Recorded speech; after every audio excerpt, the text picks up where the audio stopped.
started. Welcome everybody. It's really great to see you all here. So here for the Intergenerational Care Project Forum for 2019. So yeah, thank you all so much for coming, and welcome to the people who are joining us online as well. I'd firstly like to acknowledge the traditional custodians of the land on which we gather and pay my respect to elders past and present, and to other Aboriginal and Torres Strait Islander peoples. So, my name is Xanthe Golenko and I'm the project manager on the Intergenerational Care Project.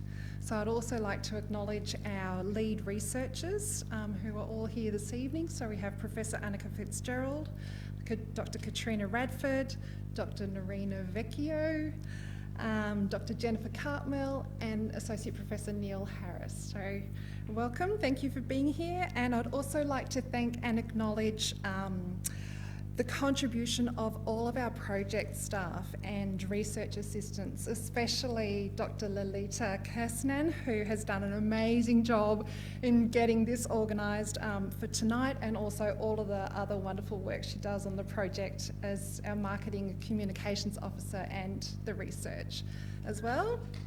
Yes. And also Dr. Kathy Wu, who I think is, she's up there, who's our data manager and has done an amazing job pulling all the data collection, all the data together from so many different sources and getting it actually ready so that we can use it.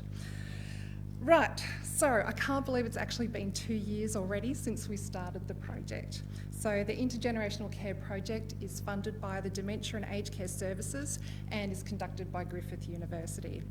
And of course, this was actually on the back of 3 years of preliminary research conducted by Anneke, Katrina and Nerian, who enabled us to get us to this stage and get the funding and actually get this project happening. So the overall purpose of the Intergenerational Care Project is really to contribute to building age-friendly communities through the development, implementation and evaluation of, oh, did I do that wrong? Okay, oops, sorry. Of an intergenerational learning program. So the project was conducted across 4 research sites, 1 in Brisbane, 2 on the Gold Coast, and 1 in Sydney. And so I'd also like to especially acknowledge and thank all of our partnering organisations. So we have Wesley Mission Queensland, Blue Care, Churches of Christ, CAS Care, Bonnie Babes Childcare and Little Hands Early Learning Centre. So a massive thank you to all of the staff that were involved and also to the participants who have made this project such an honour to be a part of. Now, there are different types of intergenerational programs, but we chose to do a learning program because the evidence from the literature indicates that this type of program is likely to have the most benefits for the participants. So intergenerational learning programs are really focused on building those social connections and meaningful relationships between the generations. And it's these strong social connections that have shown to build resilience and create a sense of belonging and inclusion for all involved.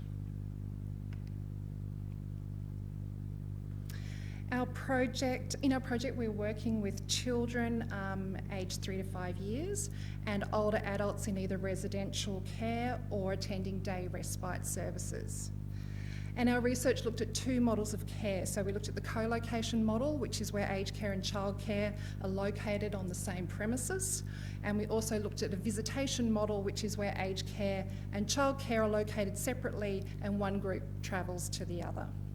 It was a 16-week program where children and older adults came together for 1 hour a week to participate in a range of purposeful activities. Now, what's important here is that rather than us developing a curriculum with planned weekly activities, the program was actually co-developed collaboratively by the workforce from all of the sites. So that it could be tailored to meet the needs of the children, the older people, and as well the facilities and the environment that was available. So the workforce participated in a training program which was designed to develop understandings around intergenerational practice that extended beyond their professional training in either childcare or aged care. So the emphasis was around designing purposeful and meaningful activities that are suitable for both cohorts and designed to achieve specific outcomes and creating an environment where people felt safe and valued, and also facilitating activities in a way to enhance that engagement and interactions between the generations. So our evaluation framework, we looked at participant outcomes in terms of health and well-being and program satisfaction. We also looked at educational outcomes, looking at engagement, workforce outcomes, job satisfaction, staff retention, career development, and also economic outcomes and making recommendations in terms of the costs and benefits. And we also looked at program fidelity and sustainability, which we'll explain in a bit more depth.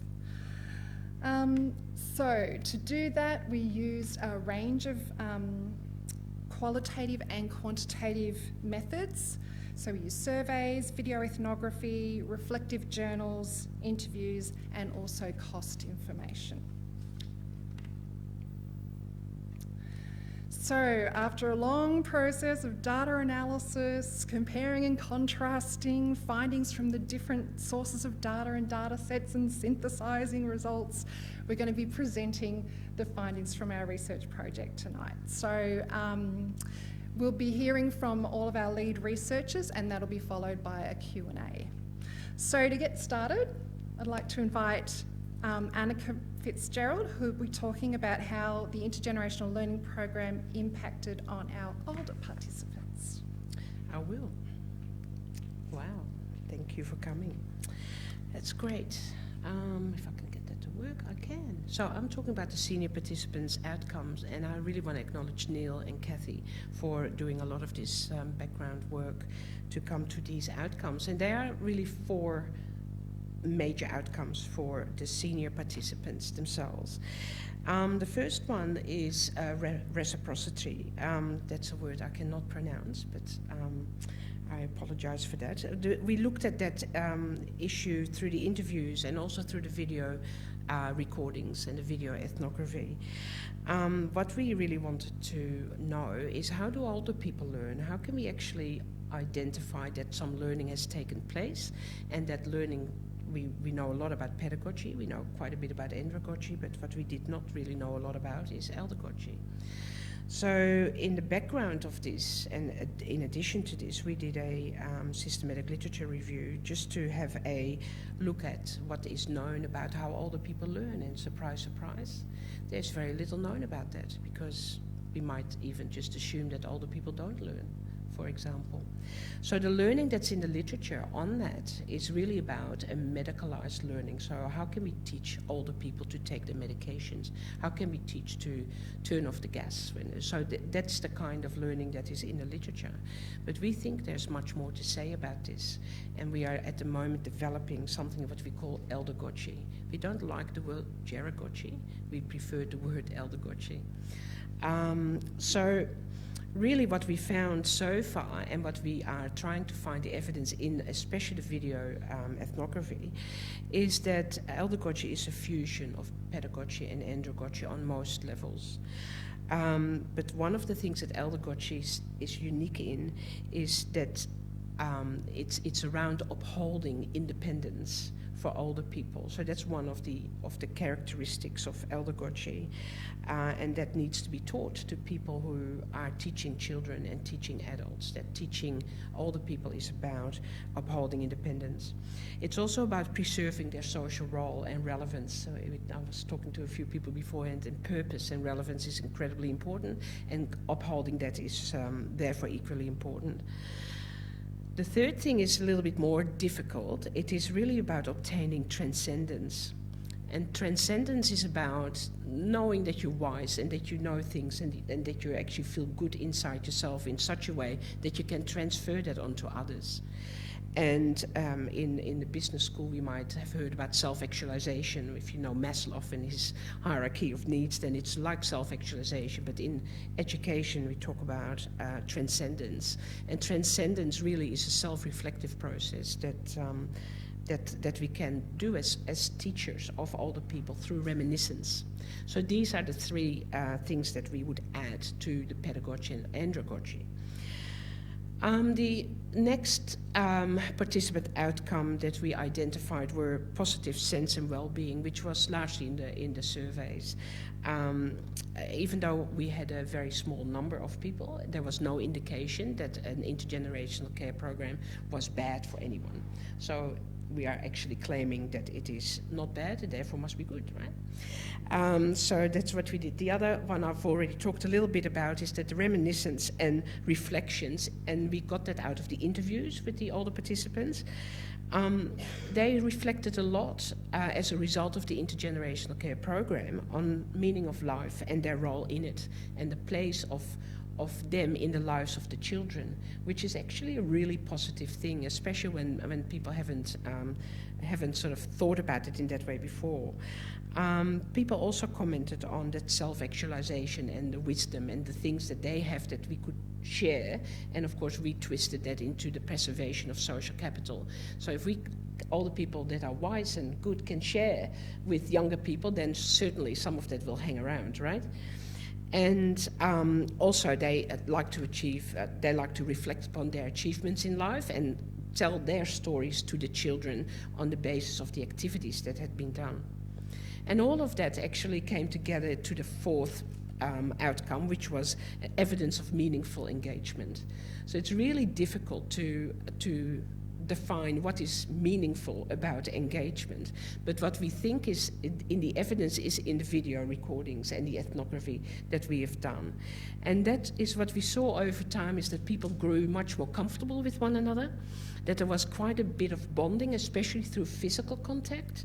And also we did some mood scores. Now, not that I'm recommending mood scores as a valid way of testing this, but especially with CAS in Sydney, where the participants were all community-based, the older participants were all community-based, and they filled out a mood scale. We saw that over the 16 weeks, the mood score at the beginning of the session increased, which we translated as in people started to look forward to coming. They were already happy before it even started, and we thought that that was an interesting finding. So in terms of the senior participant outcomes, the type of activity really meant, and in a way that became meaningful, the type of activity was really important. For, in other words, the low energy activities like reading actually bonded people closer together.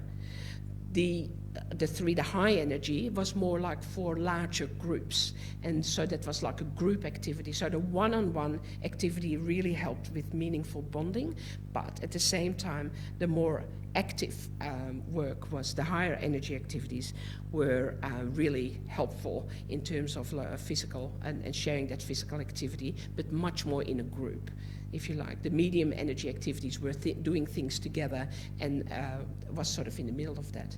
So I think there's some work to be done on this, but it's a very interesting way that if you want to make things more meaningful, you probably need to think about doing more one-on-one things. That's what came out of this.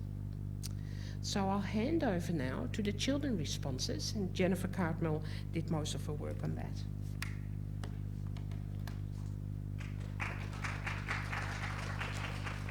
Thanks, Anneke.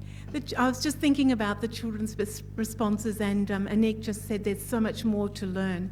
And I think with the children's responses, it would be really interesting to follow up with those children in time and see what they remember about their experiences participating in the project. Some of the information that I'm going to tell you about here, and I've just got to make sure I turn this the right way I want to talk particularly about the program, and I think that we had some learnings here, but there's still more in-depth information that we can actually learn about the program.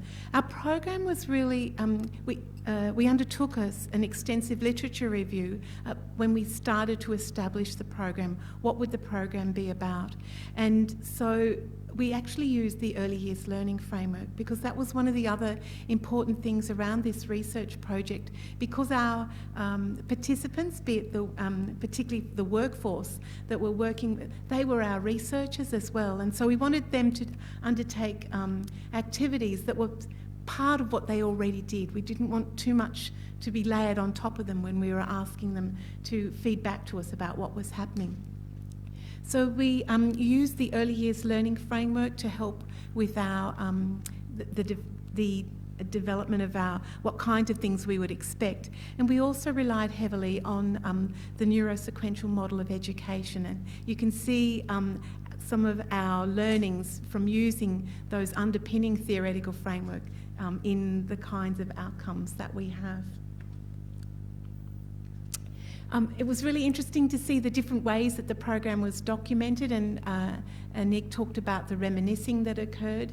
Weekly, the different sites used different methods to actually help the children remember what was happening. And I want to share with you some of the different ways that the different sites documented the program for the children, for the parents, and also for particularly in the childcare centres that are part of a national quality standard assurance process, to actually show what kinds of things were happening for them, so they're able to use the intergenerational program and the activities both to be accountable but also to support the work within the program. I mentioned about the neurosequential model, and I think this is an area where we would like to do some more research, because one of the things around engaging the children and the older people was actually choosing experiences that were going to have a high level of learning for both participants. And I think that's one of the things around the workforce designing their own program, was the fact that we didn't say you must do this week, you must do this week. We actually had it quite open, which made it a little bit more difficult to analyse what was and draw information from. But we used this underpinning of the neurosequential model, looking at how the brain actually develops and what kinds of learning experiences pitch to those. And so if you look at that neurosequential model, you look at the base brain, the sensory experiences, to the higher order, more complex, challenging activities. And Anneke mentioned before about the high energy activities, but we found that some of the group activities were actually too complex, too many rules to follow, and so it was really difficult for actually that engagement to happen. One of the ways that we measured the children's responses was the observation of the staff using the Lewin scale. The Lewin scale looks at scoring children's well-being between 1 and 5 and scoring their engagement between 1 and 5. The Lewin score says that if you've got good high-level well-being and high-level engagement, then learning will occur. We used this score also for the older people because we thought it was something we could actually measure their well-being, their sense of feeling like they were contributing, and how involved they got in the activities. And we found that scale was really helpful to us as researchers, but it was also helpful to the workforce that was designing the program, because it gave them something to leverage off to say, okay, those activities had good score for doing that. And so that was really important. The other thing, we've been busy looking at those scores in relation to the program, but just the other day I had the chance to actually look at the Lewin score for the children over the 16-week period, and it went up. So we can be really excited about that the children really did learn from being, and had a sense of engagement in that program, so that even though it went up and down depending on their activities, with the overall program, the children really had some mutual gains from being part of that program.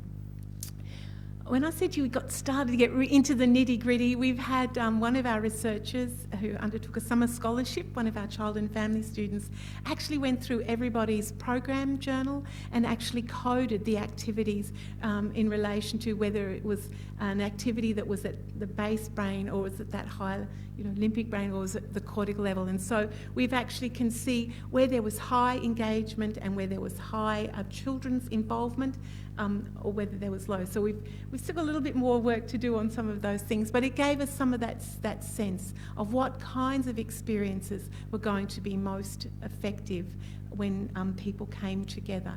Again, it still depends on the context, it depends on the age of the children, but that was really important. One of the things that really was noticeable about this program was that, and as Anneke said about the one-on-one, that development of confidence in the children as the program developed, and their language, and which language is a higher order thinking, and so that initially in the program there wasn't a lot of engagement, but towards the end of the program there was. I had the pleasure of asking the children at the end of the 16-week period what they found about the program, and that was really exciting for us to not only interview the older people about what they thought about participating in the program. The children were quite articulate and told me lots of stories about significant adults that they had got to know. And that drawing that's got a lot of lines was actually the journey from the childcare centre to the aged care facility and the pathway that they had to take to get there. And the other two drawings are of a young child with the older member of the community who had paired up. So they were telling me stories about the characteristics of their play. So those focus groups provided us with a rich lot of information about how the children felt about the program. And I'm going to hand over to Katrina to talk about the workforce outcomes.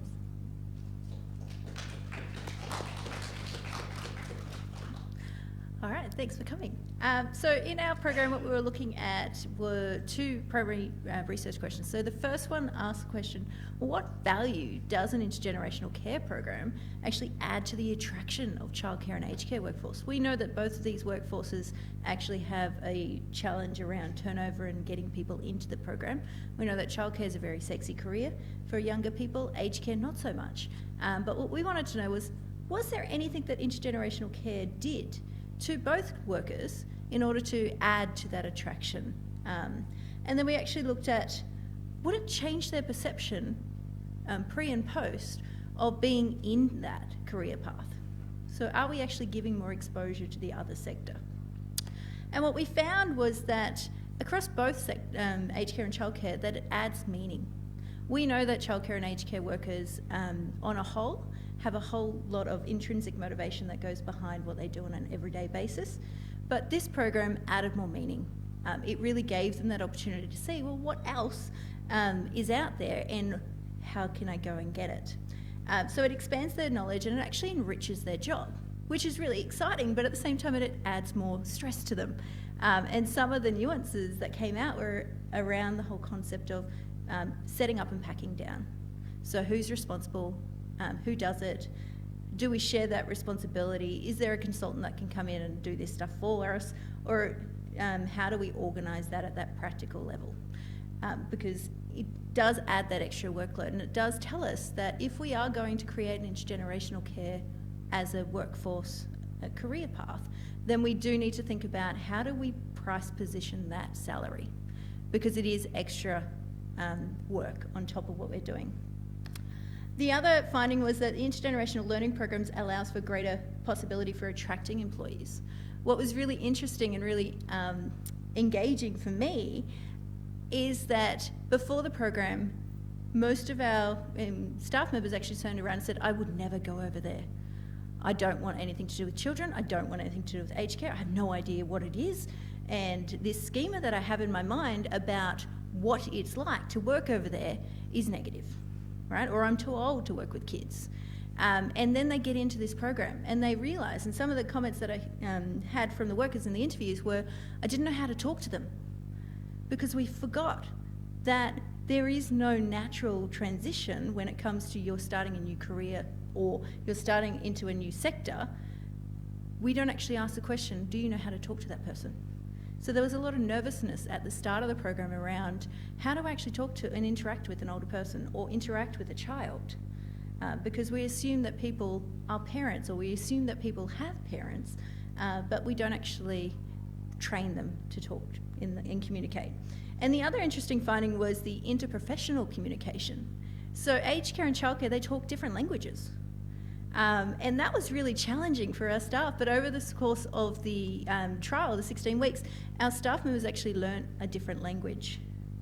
And that's something that one of our key findings is that you need to invest in interprofessional training programs. You need to start thinking about where are your support when one talks about educators, the other one talks about care workers. And they talk about, pedagogies. What is a pedagogy? In a different language. So the other thing that they found was that it either strengthened their desire never to go into that sector as a career path, or it strengthened their desire to go into that sector. And that was really interesting, because what we learned was that we know that career paths aren't for everyone, right? What makes us passionate isn't what necessarily makes someone else passionate. But it does tell us that ultimately we do need to see it as a legitimate career path, because some people do want to go between both. And to do that, we actually have to have some form of qualification that starts asking the question, what about ageism? How do we deal with ageism? Because that can be reverse ageism. My preference could be, let me talk to the older person and ignore the child that's tugging at me, or alternatively the opposite.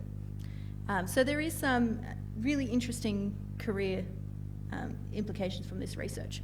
The second question was, how does an intergenerational care program influence employee work satisfaction and the overall retention turnover? As I mentioned at the start, both sectors had similar problems. When we did a demographic map of the two sectors prior to the trial, what we found was that they were literally opposite each other. So childcare, the average age was around 23, 24. Aged care, the average age was 47, 48. And that's obviously similar to what it is today. But what we really wanted to know was, does it change anything? I'm adding another responsibility to you. Will it change whether you want to stay or leave? And the answer to that was that, no, not at all. If you're going to leave, you're going to leave anyway. But what it does add is meaning, right? It gives that sense of there is something else, an enrichment to that job. There's something else I get to do today. So yes, all of our educators and carers actually turned around and said, the day in which intergenerational care programs existed was the most stressful morning of my day, of my week. But it was also the most rewarding day. And they look forward to it every week. And that was really interesting, because it means that in order to create this program as a long-term sustainable outcome, what we really need to do is start thinking about the practicalities of who is setting up, who is packing up, who's creating the program, how do we get that method, that energy in our workforce at the same time as our childcare and older people that were participants. So this was really a summary of what was the impacts of the program. So we had a greater meaning of work through our interviews and our program reflection journals. We found that it did increase work satisfaction on a whole, which is an exciting finding. We found that it does increase workload, right? Not unsurprising, really. But it does give us some really interesting insights into the fact that if intergenerational care programs are going to be a new career option, which seems to be supported by all our workers that want to do the certificate 3 or 4 in intergenerational care, then what we need to do is recognise that as a formal qualification and then pay them appropriately for the workload. So I'm going to now pass you over to Nicole, who's going to tell you all about the economic benefits and outcomes.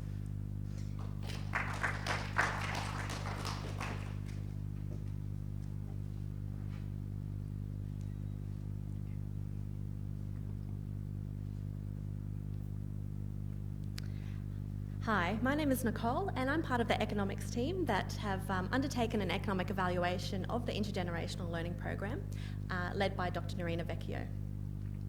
So, how much does the program cost?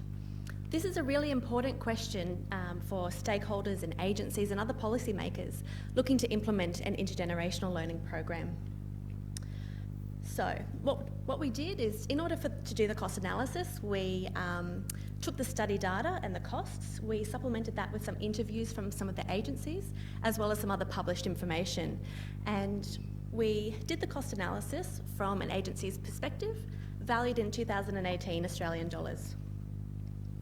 So we had to make some assumptions about the program. As Xanthe mentioned before, in the trial it was a 16-week program of a 1-hour duration. After we got together with the project team and some of the experts, and what we wanted to do is look at a 2-hour program that was once per week, 36 weeks in the year, with some breaks that aligned with the school term.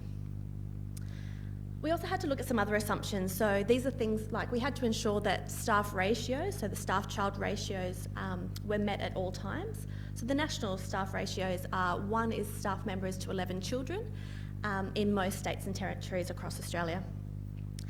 We also had to take into account an excursion ratio. So when kids are travelling off-site to the aged care facility, that ratio goes down. So it's 1 staff member is to 4 children. So that significantly affects the costs. We had to look at staff qualifications and made sure that at all times there was an appropriately qualified worker in order to look after the children, whether that be those that are engaging in the program or those that are who are not. So that's where it comes to backfill. So we made the assumption that there would be a class size of about 22. A portion of them would be engaging in the learning program, and a portion of them would not. And so we had to make sure there was staff backfill for those that were not engaging in the program. For those that were, we made the assumption that as much as possible there would be an equal number of adults and children where possible. That's what we needed to do for the costs. So, what's the best model? Is it the visitation model, whereby the program is operated from the childcare centre? Or is it the visitation model where the program is operated from the aged care centre? Or is it the shared model? So is it a co-located or a shared centre? What's going to be at the lowest cost? So we looked at 5 scenarios that tried to answer this question. So scenario 1, this is the visitation model where it's operated at the childcare centre. So we assumed a class size of 22 children and 2 educators. So we've got about half the class here participating with 1 educator. And then we have an equal number of adults that travel to the childcare centre in some form of transport with their aged care worker. So that's scenario 1, so keep that in your mind. The next 3 scenarios are the visitation model. So this is where the program is operated from the aged care centre. So we have 4 adults at the aged care centre with 1 aged care worker, and we have an equal number of children that come over and visit them with 1 educator. Now the reason why I've chosen 4 is because of that excursion staff-child ratio I mentioned before. So there needs to be 1 educator with 4 children. So then we thought, well, what if we doubled that? What if we had 8 adults at the aged care centre and we had 8 children coming to visit them? Now we would need 2 child educators to accompany the children at least. Then if we went 12 adults, equal number of children, we'd need 3 and so on.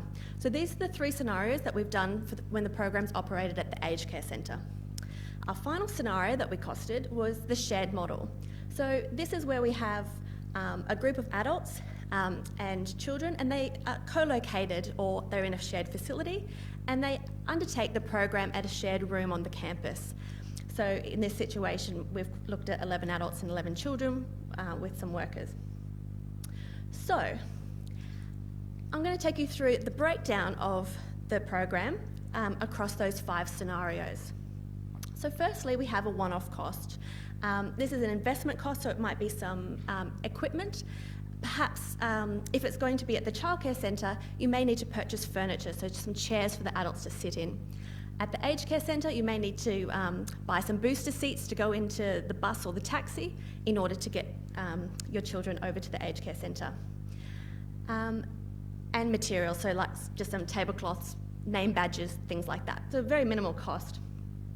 The next is staff training. So this is that one-off initial staff cost pretty similar across all the 5 scenarios. The next cost is materials and facility. So 90% of this cost is actually the cost of that room where the intergenerational program is going to be conducted. So I know that within the agency you already have that room, but it's an opportunity cost if you're not going to use that room for another purpose. So that's 90% of that cost, and materials are just things like, you know, your books and your crafts and your other learning materials. So where we have variation across the scenarios is with the recurrent staff costs. So these are the educators and aged care providers that are undertaking the intergenerational care project, as well as those that are backfill in the centre if need be. So we can see it's quite low in scenarios 1 and 5 in the childcare centre and the shared centre, but it's quite significantly higher, almost double in the aged care centre, and that's because you've got more staff having to travel with the kids. The transport, quite a small cost, and is obviously absent in the shared model because they don't need to travel anywhere, they can just walk across to the shared room. So in terms of the overall cost, we can see that it costs about $6,000 to $16,000 in that initial year. We have to remember that this would most likely be split between the childcare and the aged care agencies. So we have to remember though that there's a different number of participants in each of the scenarios that we did. So we've got 22 participants in that first scenario, 11 adults and 11 children, and that's $8,000, whereas that scenario 2, there's only 8 people that benefit, but it's a higher cost, $11,000. So in order to take this into account, we need to compare like with like, and that's where we look at the cost per participant. So across the 5 scenarios, we can see that the cost per participant is significantly lower in scenarios 1 and 5 in the childcare centre and in the shared centre. So it's around over the $300 mark. Then if we look at the cost per session, we can see that again, scenarios 1 and 5 are the lowest cost scenarios. So then if we look at the cost per participant per session, scenarios 1 and 5 at the childcare centre and the shared centre are clearly the lowest at approximately between $8 and $10 per participant per session. So then we asked the question, well, what are the adults willing to pay and what are the parents willing to pay? And we found that the older aged care recipients and their informal carers were willing to pay between $6 and $7 for the adult to participate per session. And the parents were willing to pay $4.40 for their child per session. So we can see that that's quite a significant contribution towards the $8 to $10 per participant per session that it would cost to run. So, as we've heard before from the project team members today, that these benefits can be accrued by multiple sectors, the older adults and the children, the workers, the community, the agency themselves can even benefit from running this type of program. So our conclusions and recommendations is that really this is quite a low-cost program. The key driver can be labour, especially with those staff-child excursion ratios, which is driving that variation. The 2 lowest scenarios are obviously the shared site and the childcare, operating the program from the childcare centre. But what is the best model? Well, ultimately, I think this really depends on context. So if you have a new suburb, then it might actually be the best to have a shared centre. But if you already have an existing service, then having it at the childcare centre would be the lowest cost. But if you also have an existing aged care service that would like to invite some children over that they could walk down the road or whatever, then that would be appropriate too. It's overall a low-cost program that obviously has many benefits to different sectors. So I'd just like to thank all these people and our team. Thank you.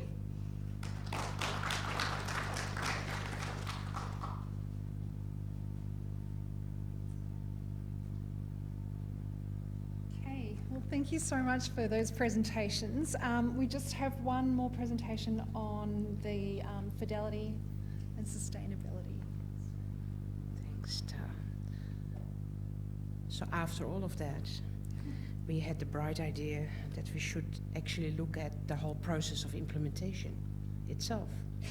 So if there's no barriers to it, then we should really have a look as to what we should do in terms of fidelity. So fidelity is a word that comes from implementation science, and it really is about, did we achieve what we set out to achieve? And fidelity really should be considered prior to the whole program starting. And of course we didn't do that because we became bright after we started. So basically, there are two kind of fidelities that we deal with when you do research. There's research fidelity, so is the research achieving what the research set out to achieve? And the funder, DAX, would be very interested in that. So that's one thing I won't be reporting on today, but that's something we could do. But what we wanted to do was to figure out what could be the barriers to this implementation, because implementation science tells us that implementation failure is 80% or upwards. So these really good ideas don't always come to fruition as a result of implementation failure. In fact, 80% of interventions do not actually get there. So what we thought was, well, is it then the intervention that is not good, or is it the process of implementing not good? So we looked at the fidelity of the process of implementing, because we know that the intervention is good, right? So the challenges that we had at looking at the program fidelity is that it was much more complex than what we imagined. So this was a lot of work done by Reina and myself on this, and some other people that did some background literature searches as well.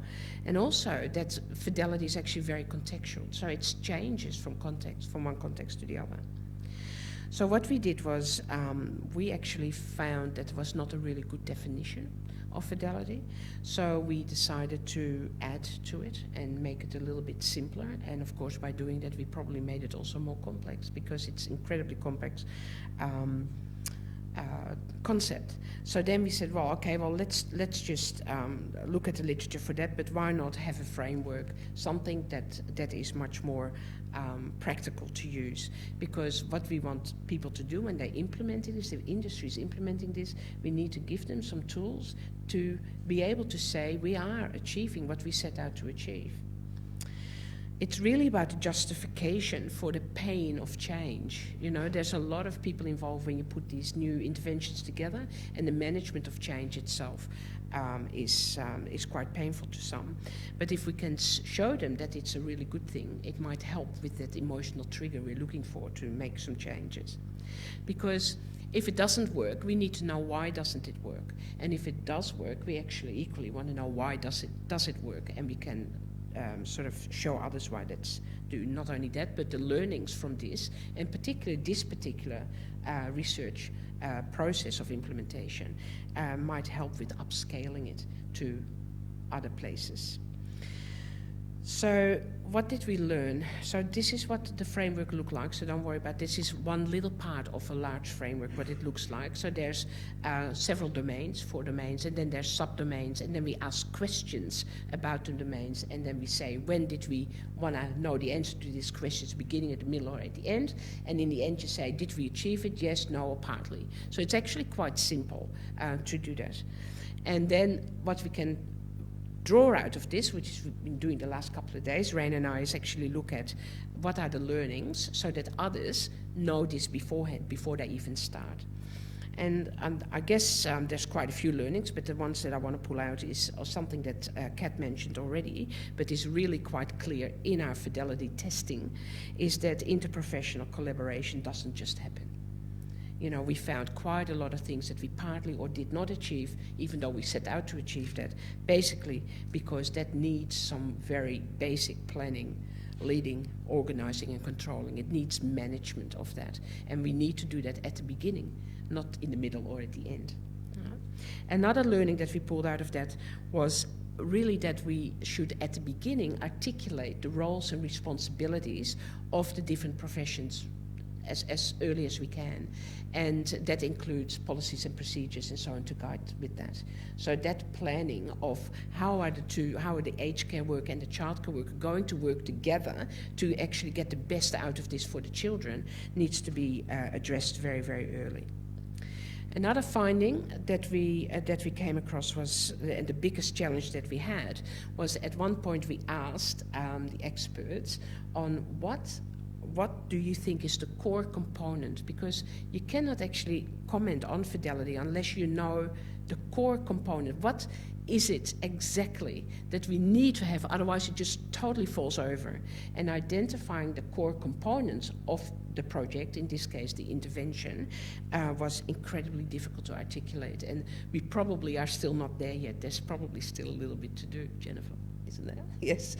So basically what we found with the program Fidelity is that we can prove with this that we've gone from something that we all know is quite nice, warm and fuzzy, to something that should be wise. So that's my slogan for today. From something that is nice to do to something that's wise to do. As a community, as a society, we really need to encourage this intergenerational learning. That is, I think, it for me. Is it? Yes? Q&A. So we're going to go.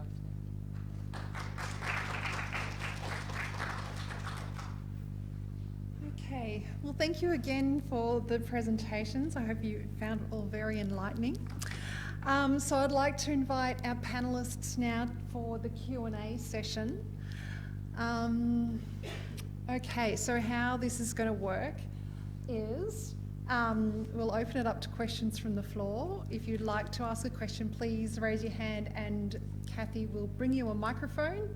Please introduce yourself and ask the question, and we really invite, you know, an open discussion and really talk about how we're going to look at getting these programs up and running and really rolling them out more broadly within the community. So are there any questions to start us off? Thank you. We'll also be jumping to questions that come in online, so we'll see how we go with all that. Hello, I'm Marie Stanley from Playgroup Queensland. Thank you so much. That was wonderful to hear from you all. I'm just wondering, and apologies if you did cover this, but are the sites that you were working with, are their intergenerational programs continuing?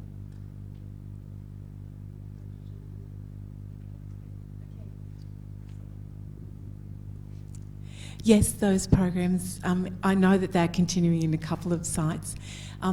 Particularly in the first site, that program has actually shaped what the whole childcare centre is doing. Previously, they had a very much a performance approach to the way in which they engaged with their older residents in their community, and now they've taken it to a much deeper level, looking at what learning opportunities are there for both the children and for the older people, and the way in which even their babies go down and mix within the residential facility has changed completely. I think they're going more regularly, but with much more intentional pursuit rather than just a performance base. So and particularly in that side, it changed practice. I think one of the most telling comments that came out of all the workforce interviews, particularly in that side as well, was that their comment was, before we thought we were doing intergenerational care, now we know that we weren't, and we were just putting people together. And they didn't realise how important relationships were. And that was something that came out of all of our sections, as I like to call them, just sections, in this incredibly complex project, is that relationships matter. We know that. But when we're putting two generations together and different workers together and everything else that we do in intergenerational care, in a complex setting, relationships are everything. And that is one of the biggest learnings that we all had, because we did forget sometimes. So it was nice and really humbling to remember that. Hi, my name's Teresa Flavin, and I'm living with younger onset dementia, so I have a special interest in what you're doing as a mum and a grandmother. My immediate reaction to this is that it's amazing. Your work is amazing, and it's something that's very fundamental to our society, that we just live together and accept each other.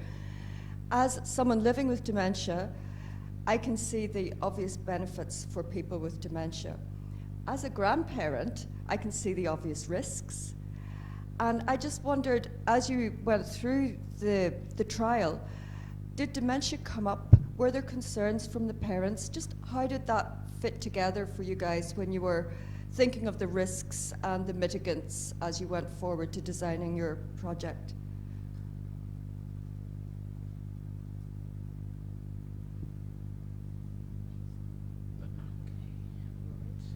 Technology.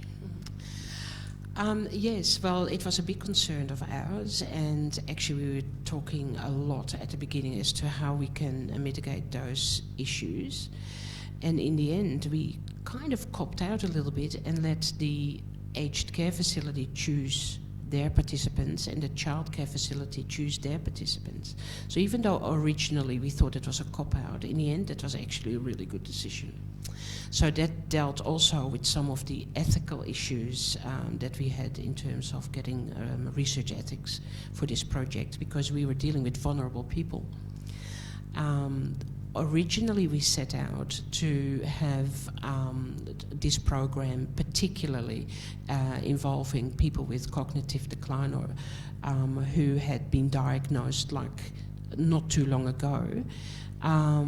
And that happened, but we did not focus on it, if you like. We did not ask in the demographics, for example, whether they were diagnosed with cognitive decline. We actually felt that was actually not an issue because they were chosen by their own organizations. So that was accidental, a good thing to do.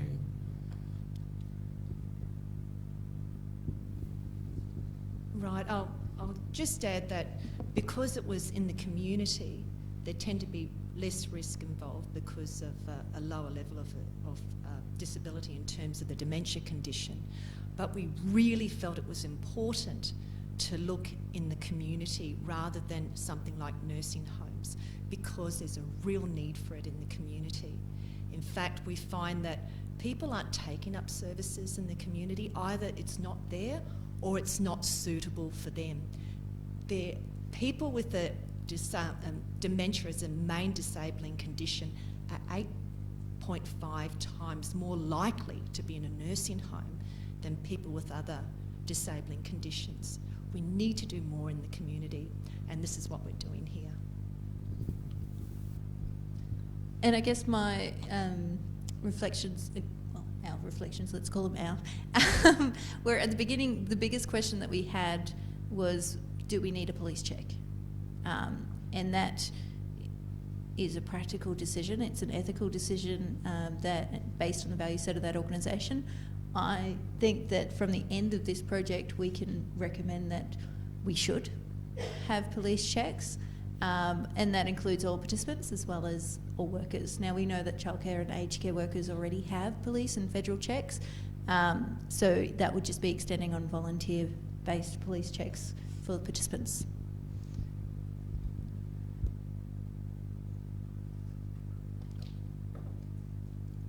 From an educational perspective, you've talked about roles and relationships. How did you negotiate the roles and relationships between two diametrically opposed groups of people, where you've got the care workers working with the young children, and you've got the care workers working with the young children, and you've got the educators working with the young children, and you've got the care workers working with the people with dementia? To me, you know, from a classroom teacher's perspective, it would have been very hard to negotiate demarcation zones on whose responsibility is for this and that. And Katrina, you talked about relationships. How did you negotiate the relationships? And the other thing I thought about too, one of the first things I would have done if I was setting it up for this learning opportunity would be to develop profiles of the participants. So, for example, for the early childhood, the young children, I would have had the care worker develop some profiles of those students, their likes and dislikes, their strengths and and so on. And with the people with dementia, getting to know them as people, what they enjoy doing and those sorts of things. I'd be interested to find out whether or not those conversations happened.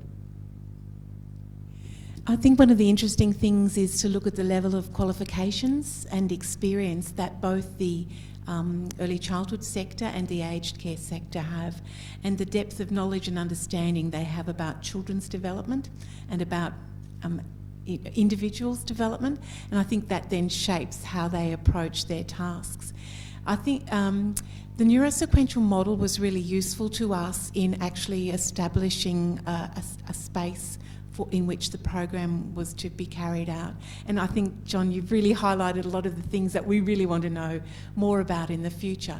But we use the neurosequential model to help us think about, number one, people need to feel safe in a space. They need to feel safe in this environment. And so when we worked with both the aged care staff and the childcare staff, we said to them, we're running this program, it's going to be about building relationships, but number one, look around you and how are those children going to feel safe? How are those older people going to feel safe? And how is the workforce going to feel safe in this space? Because not everybody who works in aged care knows how, you know, to work with young children. Not everybody in the childcare area and knows how to work with older people. We had quite an interesting discussion about food. And I just want to use that as an example, that the two workforces both realised that it was 10:30 in the morning or it was 3 o'clock in the afternoon and people were hungry, but neither was prepared to feed the other person because they just weren't sure what to give them. So that's something that we will take into the future. But just to talk about, because we looked at that safe, if people feel safe, they will then engage with each other. When there is some kind of engagement, they then have that sense of success and then they will build relationships. So we use that focus to draw people together, though we didn't have profiles on them. It was more about the process of joining together, and then through that coming together, getting to know who was in your group. So to add to that, I think that we had some really interesting learnings from this 16-week adventure, which was lots of fun. But some of those really stemmed from how do we really teach people to talk to each other as professionals, but also how do we teach them to talk to the participants and the receivers of that care service or education service. And what was really interesting, and I'm going to throw it back to you, Jennifer, because one of the really insightful moments that we had was this interprofessional conflict that kind of came to a head halfway through our program, and using a circles of change methodology really helped them bridge that gap between the different languages that these sectors speak to each other. So I want to throw it back to you, sorry to put you on the spot, but just to reflect on the circles of change methodology and how that actually helps that interprofessional conflicts.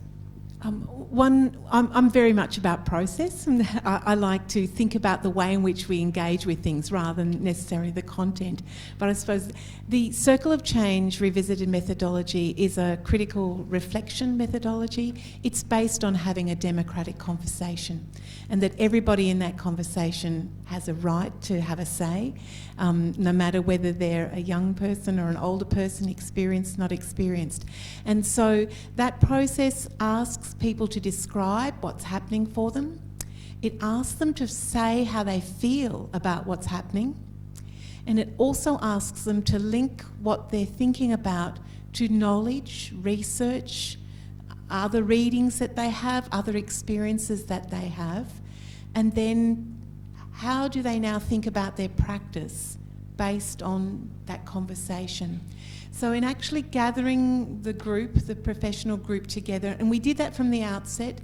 When we did the orientation program, we actually ran these critical conversations with the participants so that we started to allow them to hear what they were thinking as they gave their ideas to other people. And so that really strong reflective deep reflective process really allowed those connections to be made between the workforce, and I think that was really important. We actually had one group that actually hadn't connected, and I met with them partway through the program at week 8, and actually really facilitated a conversation with them, and they chose the topic, and the topic that they actually spoke about was the names, being able to name and use people's name in conversation. Now you might think that that's a really kind of trad, kind of very simple process, but for this group, they hadn't actually been using the names, when the aged care workers were working with the children, they couldn't say the children's name. When the childcare workers were working with the older people, they weren't using their names, and so that connection, that personal connection wasn't being made. And so we actually had, describe what you're doing around using names. How do you feel? I'm really uncomfortable, I can't pronounce the names. What does name mean? Why should we use people's names when we're engaging with them in these kind of processes? And then how can we work differently? How can we meet next week and take this knowledge that we've just discussed here in this group into the program? And so there was decisions made about the program. They then implemented using some name tags. They actually had some name, getting to know you games. And so the program then was shaped differently. Interestingly, the other 3 sites had done that from the very beginning, so that it did make a difference. But that critical conversation, having that shared opportunity to spend time together was really important. And I think that's one of the things that when building the workforce, taking that, not only just the program delivery, and Katrina mentioned before about pack up and set down, but it was also that time to spend having conversations together, to trust each other that you were going to practice in that space in an appropriate way. As a person living with dementia, Jennifer, as part of the reflection model, did the educators have an opportunity to feedback when you sat down as a group, whether they had changed mindsets about people with dementia? Now, we've looked at a lot of data that answered the question for the research project. We've also got a lot of data because as I said to you before, with our research project, we relied heavily on the staff to do work over and above what they're already doing to contribute some research data.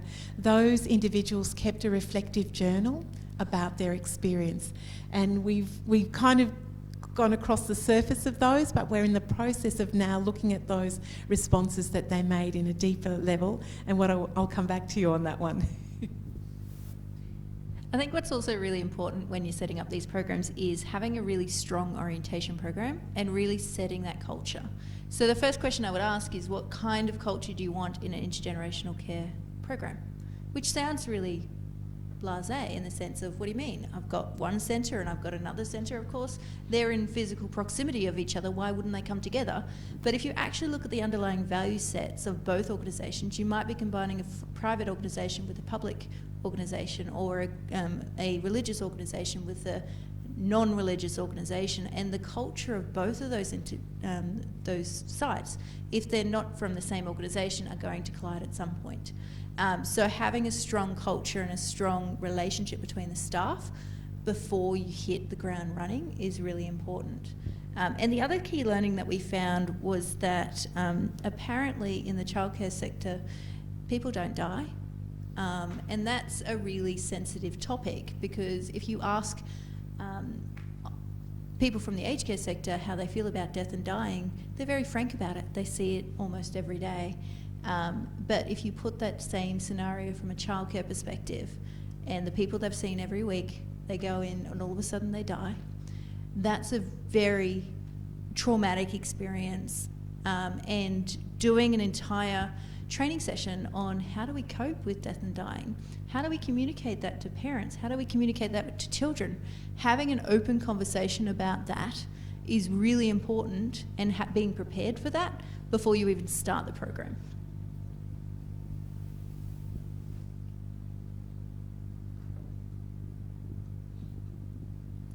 Hello, my name is Greg, a former student at Griffith Uni. So great work, congratulations first of all, a lot of work. I'm just curious to find out behavioural changes. So it's one thing for the students and the persons with dementia to be involved, but with the preschoolers, the younger children, were they any difficult ones that they noticed change of behaviour? Persons with dementia, any change of behaviour? Or is that not part of the criteria, or are we quiet now? I'm so interested in the children, and I saw those children grow in confidence as they went. And I mentioned before that they actually were using language a whole lot more, so that that one-on-one opportunity to actually engage and have conversation with a significant other was really, really important. And Anneke mentioned the mutual benefits for the older people. There was just mutual benefits for the children as well.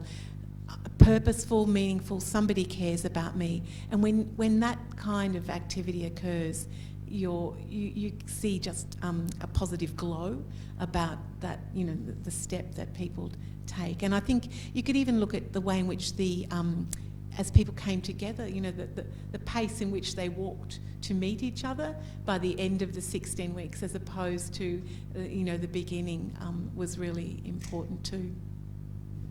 I think one of the really interesting things that happened at one of our facilities as well was that they attracted new clients purely for the program, but it was only because that client found out that this was happening and he didn't think it was good enough for him, or not good enough, but he didn't think it was for him, and then he went, and then all of a sudden he kept going. And when we spoke to the staff and older people in the interviews, they kept saying, it finally gave me something of meaning, and I wanted to go back to my family and talk about it, but they didn't care. And that was the most heartbreaking thing to hear, when you've got an older person who is so excited about this new thing that they were going to, and they might have been doing Play-Doh or painting or something in that day, and they wanted to go home and tell their kids about it, and the response from the kids was really negative. So I think that one of our other learnings was to really prepare older people and younger people to that response from home. And if you expect it, because let's face it, people working in childcare and aged care, you know your people, you know your clients, you know their families really well. So being extra cautious for those families is something that we should be being aware of. Terry Frost from Maranatha House Aged Care in Wellington, New South Wales. Congratulations on your research and results that you've achieved. So, where to from here? I think that's important because you've enthused a lot of people, particularly from my end, where we are actually building the very first intergenerational shared site in Australia, and we've got a lot of work to do, but your research has certainly come across a lot of problems and a lot of successes. So where do you guys go from here? Because we are enthused, we need to continue the journey, and where to? That is a fantastic question for Xanthe.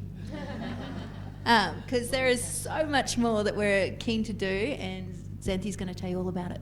Well, actually, I'm going to ask if I can come back to you on that one, because we're going to be talking about the impacts and where to from here and all of that sort of after the Q&A session. So is that all right if we come back to you on that one? Excellent. But yeah, great point. All right, are there any other? Yeah.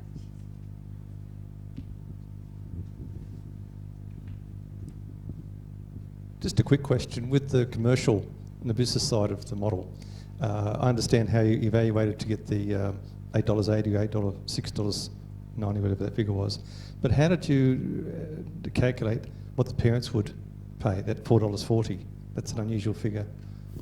Yeah, that was a willingness to pay, where basically we asked them over and above what they're currently paying, how much more were they willing to pay for this particular service, just as a way to gauge how they really valued it. What's really interesting is that we do find that once they understand the program, participate in it, they tend to value it more, compared to when they don't really exposed to it.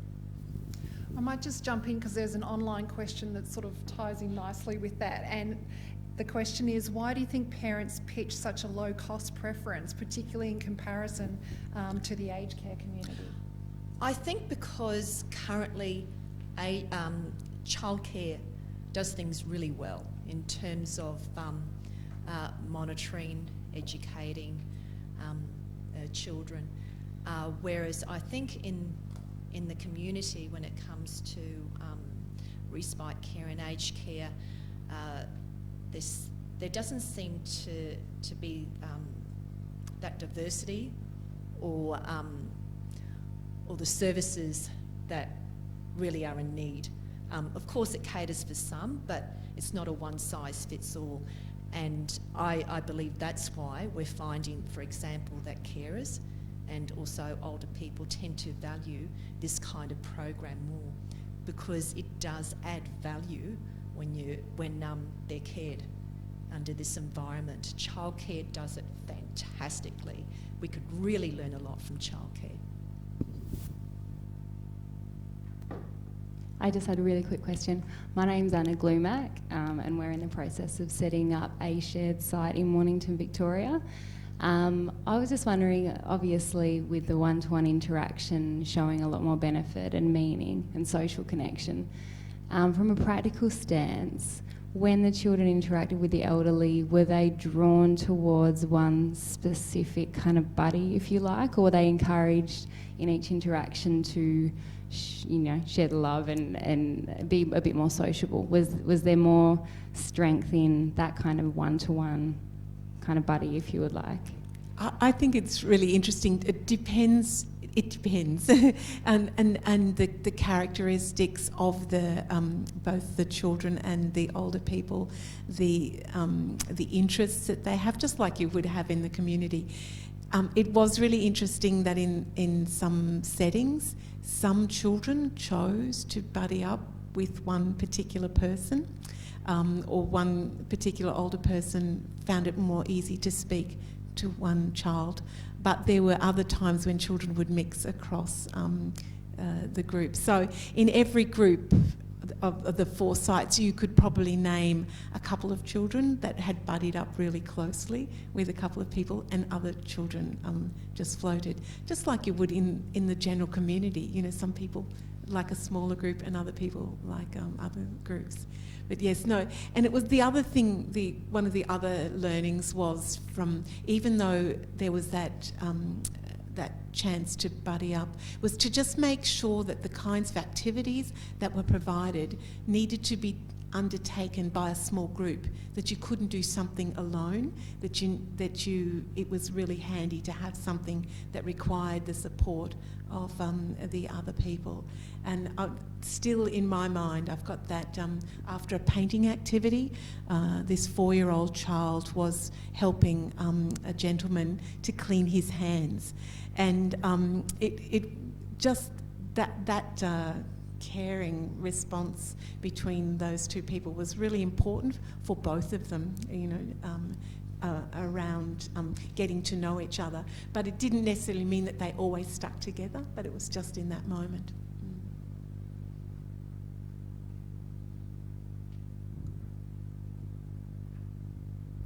I'm sure Teresa will agree with me here. One of the most difficult things to provide for people with dementia is meaningful, purposeful and engaging activities.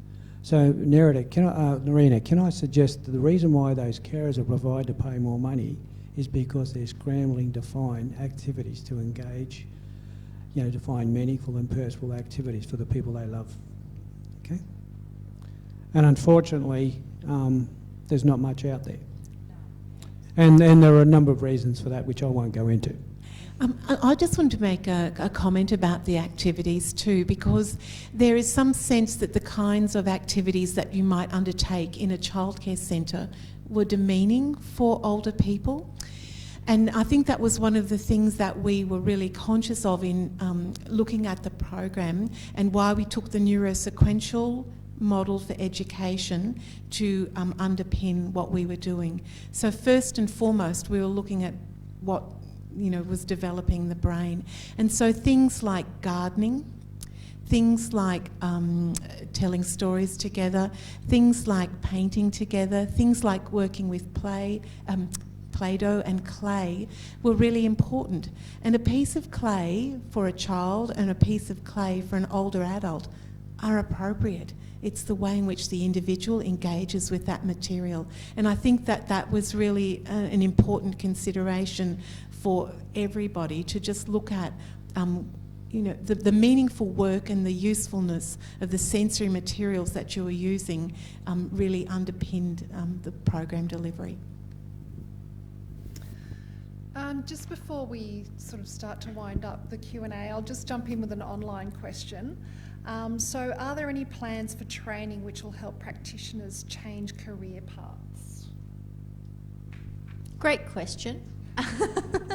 So part of our intention moving forward is to create a Certificate 3 or 4 and work with TAFE and the Department of Education and Training to really enable that career path. Now, we've been talking about the Certificate 3 and 4 for a good 2 years now. What we were looking at in this program was there a need? I mean, we knew that people naturally transition between childcare and aged care, but what we didn't know was that something that people wanted? And 80%, if not 85% of all of the workers that we interviewed in this particular program said yes. Even if they would never use it, they wanted it. And that, I think, is indicative of how keen people are to learn this. So the next step is to create that certificate, and the next step is also to create an interprofessional communication training module and also a death and dying training module aimed at staff and participants, so that in a orientation module which allows us to really say, here's some good resources that hopefully is beneficial to you, in order to enable what we're doing. I also think, to complement that, we need to set up some form of national body or state body where we can communicate with each other with the various resources and facilities that we need, because there is a lot out there. And just coming back from the Global Generational Conference in America, they have a great network over there, and their websites offer lots and lots of free material. And just something that's come out today from one of the researchers over in America is an intergenerational toolkit. I've just looked at that very, very briefly, and it has some great stuff in there, very Americanised though, but it can be of benefit to a lot of people. And I think that's where we need to have this group for sharing, so that we can share our ideas and our knowledge. Thank you. I think that segues really nicely into the next section, actually. So we might wind up the Q&A session, and if you've got more questions, we will be around after we finish. So yeah, can we please thank our panellists?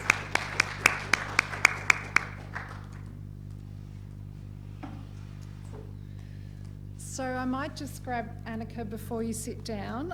We're just going to now start to have a little look at the impact and the dissemination. So I'll hand it over to you. Thank you. Oops. Oh, it was animated. That's right. So when I spoke about fidelity before, we spoke about fidelity in 4 different ways: process fidelity, outcome fidelity, theoretical fidelity, and sustainability fidelity. But one of the things that we've just been developing in the last sort of 24 hours is that there's also something like impact fidelity. So we really need to find out, have we actually impacted where we intended to impact? And for the researchers in the room, they know that this is becoming a much more of an issue, also in terms of trying to get funding for some of the ideas that we've had as well, including setting up a national network for us. So there's at least 5 key impact areas. And to start off with impact on the research team, we've been able to support a PhD student and also some scholarship students in Jennifer's school as well. And we're also looking at career advancement by creating these combinations that Katrina talked about earlier. In terms of participation in the program, there's an absolute, for program participants, and there's absolute impact in terms of wellness, and we've been able to show that, as well as a reduction in social isolation. We also think that kids communicate better. When we look at the video reflective ethnography, we can see that the engagement becomes more meaningful over the period of time. We actually think there's definitely potential to reduce ageism either way. And we think it improves communication and understanding of the children. So it's a lot of potential impact on participants. In terms of impact on aged care and childcare sectors, well, one of the major impacts I think we've had is in the Maranatha Kunja house, where we've been able to support Maranatha to get actually the funding from the government to build a purposeful, built building for intergenerational learning. We're very proud to be associated with Terry from Maranatha House, and we're very happy that you're here. Also, of course, in terms of aged care and childcare, we've got now evidence for the continuation of this. We don't want this to stop. It's not just a 2-year project. We now want to see what we can do with it to ruffle some feathers and perhaps lobby. At least we've got some numbers now, so we can lobby politicians to make this a more normalized thing in our society. Also, we know that the impact in terms of adherence to standards, both childcare centres and aged care centres have got standards, and standards include having a closer relationship with the community, and we're providing that through this program. And another one, of course, is the professional development and career opportunities that we're creating through our idea of creating a pathway through education. For the general community, we know that we need to preserve social capital. The older people have got a lot to offer, and that offering may need to be encouraged through intergenerational learning. We also have developed and are developing, and that will be on our website, which Xanthe will talk about soon, is the business plan and the toolkit that would be freely available for anybody that would want to set something like this up, and they can adjust it to their own context. And of course, we've published on this before, but there's a potential to reduce delinquency in young adults, and that paper and evidence for that paper is on our website already. And then the 5th impact area is international stakeholders. So we went through Generations United, and they were very interested in the Australian experience, and there were a couple of us there, and we certainly made some impact through the discussions that we had there. We also work together with the University of Granada in Spain. They actually do have a certificate for intergenerational learning. We have trained up one of our staff in that, so she's now got that certificate in intergenerational learning, and she'll be trained up as a tutor, an Australian tutor for that particular qualification, because we know that it will be taking us a little while to get a qualification up and running in Australia. So at least we are opening the pathway up for people to, Australians, to actually do that intergenerational certificate here. We also made impact with having a lot of interest in the UK, especially through our consumer representatives, Glenys and John, who are very good at marketing our ideas, and they have taken it all around the world, and we get the regular communication from all over, as well as in the Netherlands, where the toy program is situated in Leiden in the Netherlands, and I hope to go and visit them in a couple of weeks' time. So these are just some of the impacts that we kind of wanted to present to you. So this is not the end of it. This is the beginning of something much bigger, and it's very energizing, and I'll leave it up to you to, as a segue into the next bit. Thanks. Okay, so I guess one of the most important things about this intergenerational program idea is to really engage with stakeholders, create awareness, and really start a conversation, engaging key stakeholders and to get this happening. So I'm really excited today. We've got Terry Calder from the ABC with us, and she's going to tell you about a program that is about to go to air on the ABC. Hello everyone, thank you for having me here today. I really appreciate the opportunity to talk to you.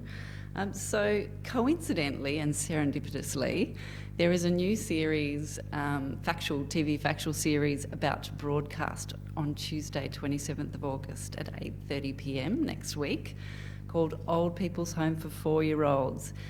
Basically it's looking at an intergenerational care program where we see a group of 4-year-olds, 11 4-year-olds, paired with a group of aged care residents, and we follow them over a period of 9 weeks.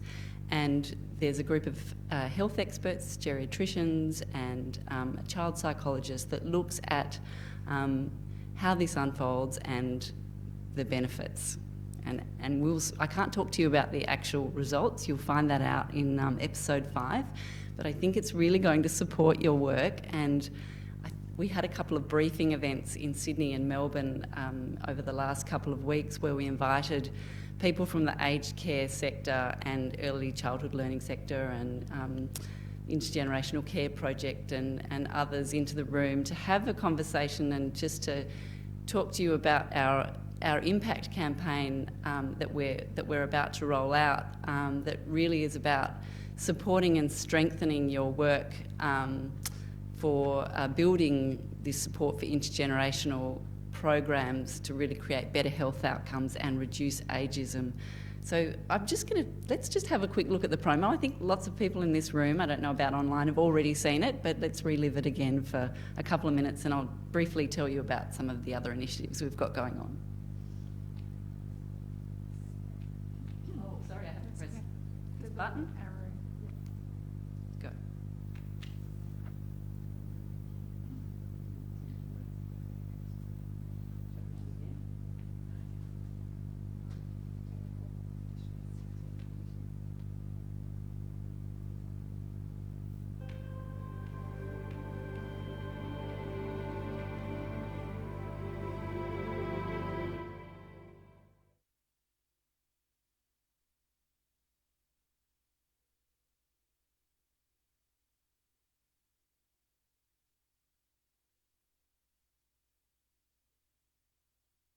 This is frightening, isn't it?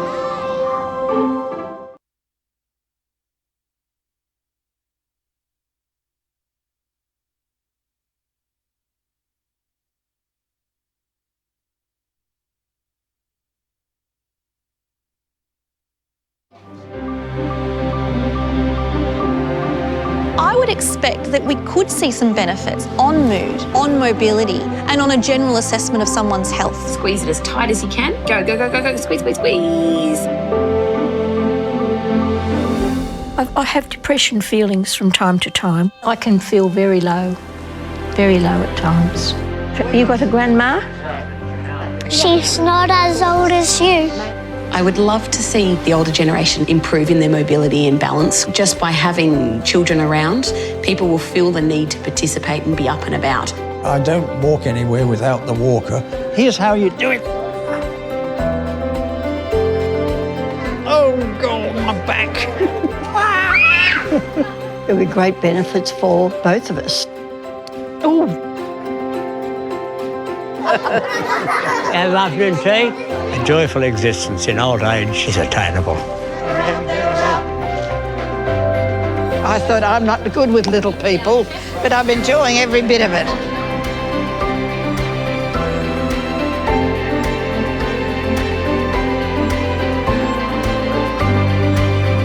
I've fallen in love with these children immediately. Baby.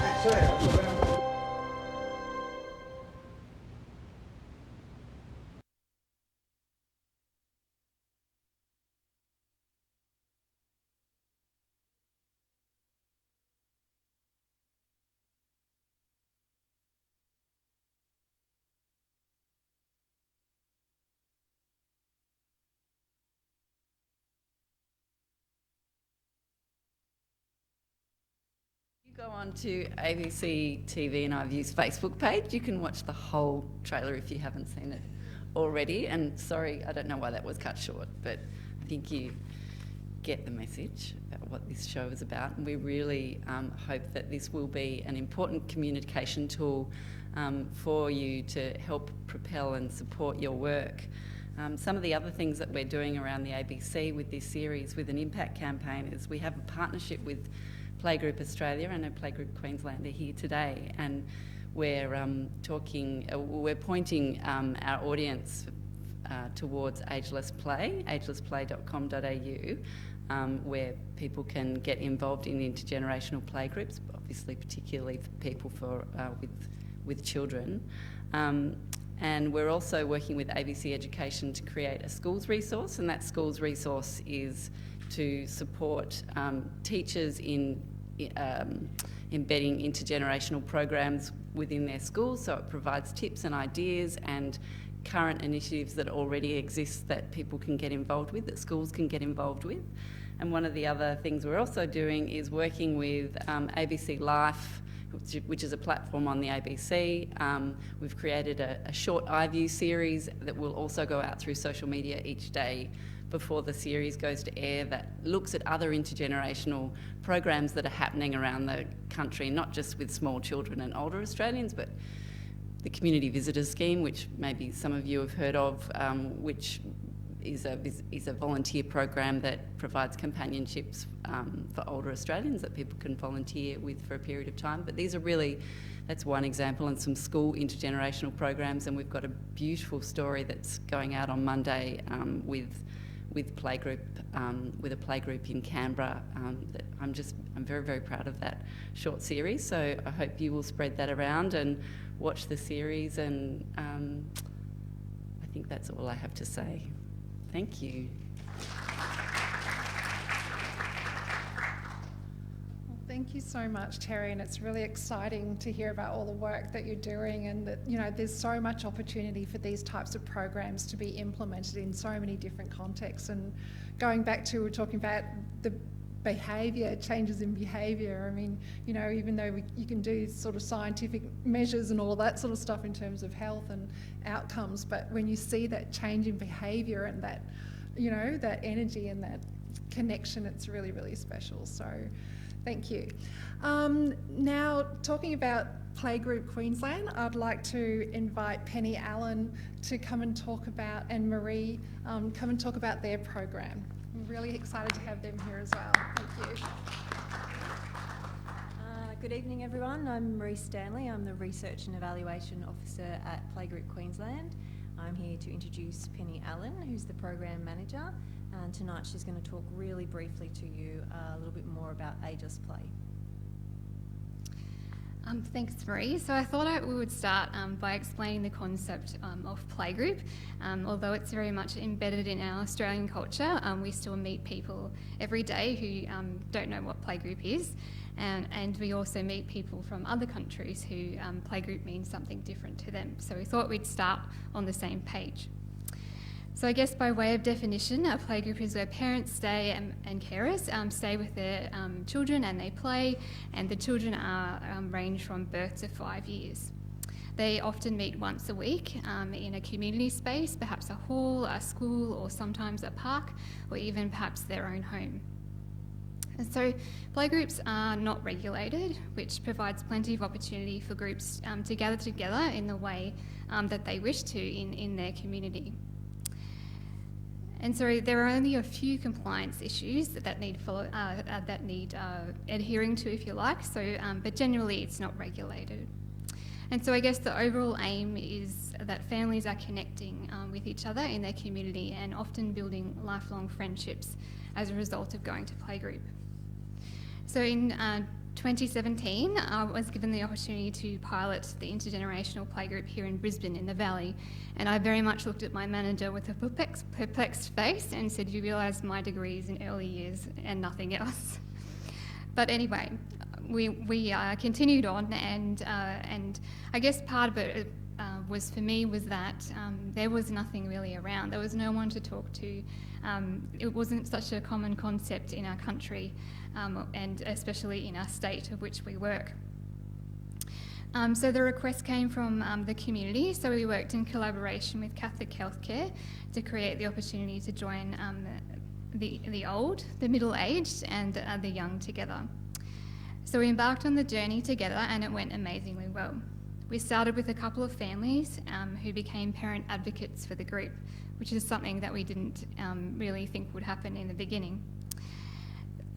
So those couple of families invited other families at every opportunity that they had, at the library, at swimming, everywhere they went, they were talking about this great and amazing experience. So we worked intensively with the diversional therapist to help set up the group, and we began a process of trial and error as we walked along the way together. Through all of this, though, were the guiding principles of respect, sustainability and quality.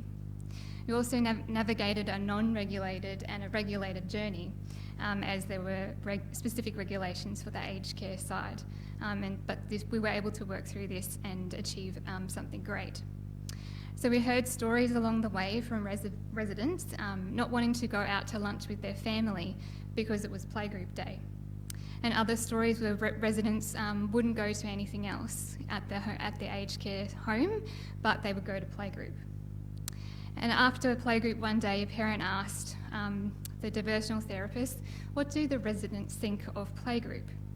And the response was, "They ask about you all week. When are the babies coming back?" So from here, we have expanded our program to 8 groups and created a program based on the things we learnt. The program, Ageless Play, encompasses learning experiences that aligned with what we call the play pathways, which is the AEDC and the EYLF mapped together. There is also an online training mechanism and guidebooks that explain how to join the generations together, whilst also providing quality and sustainability. The program also involves modelling, where a staff member attends from Ageless Play and the initial sessions and settles everyone in. And generally we work with the diversional therapist because they need to be there for the residents, and of course the parents and carers are there for the children. Parent and carer involvement is also very much encouraged, and you can see great evidence of this in our pilot group, where parents read the book in the story time and parents assist with the singing that finishes off the session. So our learnings have led to a desire to research and evaluate our methods and strategies. I guess the question really is, how is this still working? What is and isn't working? So Marie, my great friend here, has been very influential in putting our research and evaluation plan together. So the evaluation will examine the perceived benefits of attending playgroup for each of the stakeholders, including the young children, their parents or caregivers, and the older people and playgroup facilitators. The evaluation will also assess the sustainability of the model using an existing model of program sustainability proposed by Anneke and Merrick in 2004. Under this model, sustainability is defined as the ability of programs to continuously respond to community need. So we're using a variety of methods to collect information, one of which is photo voice with the young children, their caregivers and older people. We will also invite these stakeholder groups to participate in short semi-structured interviews, in addition to Playgroup Queensland staff who work on ageless play and members of the aged care services. Surveys with new parents and carers at the start of their journey will go out, and a second survey in 4 months after that. So this is because we're interested in examining why parents want to attend, or why carers want to attend as well, an intergenerational playgroup and in their early experiences of the program.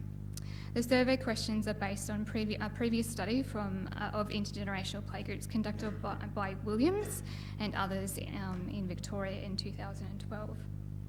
So I guess our hope is very much that ageless play will become the norm and not a novelty in our communities.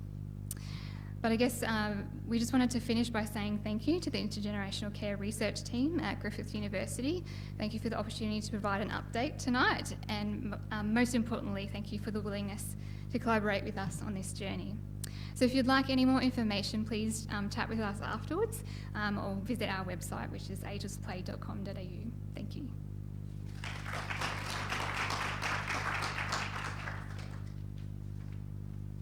Okay, well, thank you so much, Penny and Marie. So I guess, you know, when we're looking at where to from here, it's really what we've seen tonight, and that's about working together, supporting each other, looking at different programs, how can we get this up and running, engaging with different stakeholders, government, universities, industry, and of course the community. So, and sharing information. So, in terms of that, what we have started to do is redevelop our website, which we're really excited about. So it's basically got a fresh new look. We're trying to get it more interactive. It's designed for portable devices and tablets and iPhones. And what we want to do is really try and create a hub where we can share information and connect with all of the different people that we've established connections with, and continue to build that. So we will certainly be putting up links and sharing information about the things that Terry talked about tonight, and also Playgroup and all of the other programs that we've connected with through our journey. The other thing that Terry touched on earlier is we've, of course, because of our project, we're developing a final report to our funding body, and also just to present the findings of the research. But really, you know, that's a great step in presenting our findings, but the question that we've been asked the most through this journey is, how can we actually get this happening? So what we've decided to do is develop a set of operational guidelines. So these will basically be step-by-step process of developing a program, implementing it, and evaluating it. So they'll be very user-friendly and very practical. So that's one of the outputs that we're looking at, and also that will be accompanied by a toolkit. So they will have the tools, templates and things that people can use to implement the program, develop it and evaluate it. So they will be out, and they will be available through the website. So keep an eye out for that one. So this brings us to an end of our forum, and I'd just like to thank everybody again for coming tonight and for joining us online. If you'd like any further information, actually there was meant to be another slide. Oh yeah, connecting with us. So we will have our newsletter coming out. We've also, of course, got our website. We're on social media, all these different platforms, and we'll be sharing information through all that. Can we please, one more time, thank our panellists and presenters. And we'll be around for the next 15 minutes or so for any networking or conversations and general connection. So thank